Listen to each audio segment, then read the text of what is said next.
Assalamualaikum. Waalaikumsalam warahmatullahi wabarakatuh. Dapat juga kita. Minta maaf lah mbak. Tak apa. Saya ambil satu. Saya 4 ke 5. Yang depan ni ada dekat kan? Okey, strike. Kena. Kena.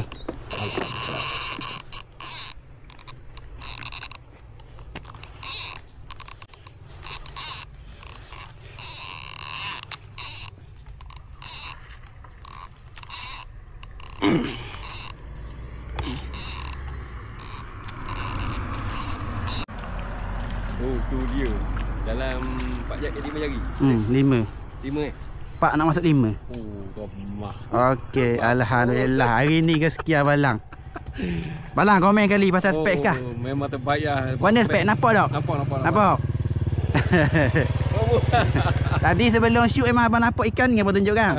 Asal saya nak target awak jauh. Nampak ni. Saya tukar target abang ni. Memang kemah-kemah. Okey, bang tolong ambil big belah ni. Tepi ni. Ni belah ni. Oh, tali pada. Ada, tu dia. Alhamdulillah. Dia rezeki berapa kosong dalam 6 jari 5 jari ni? Saya 5. 5 jari sikit. Saya goreng tak ni. Ni. Ha. Tapi cara nak buka dia ada Terik je. Tak payah. Terik tali ni je. Nanti saya ajar ikat tang je. Terik ni. Oh, gitu je. Tadi kita bersih tangan tak payah pegang ikan. Bos ikan ya Allah ya Allah. Kecek dah bang.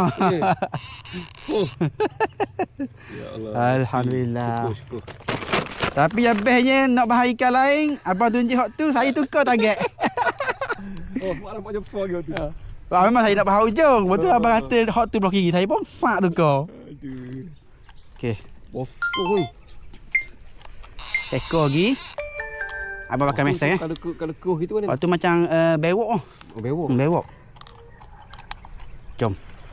Ekor lagi abang belok naik. Allah. Okey.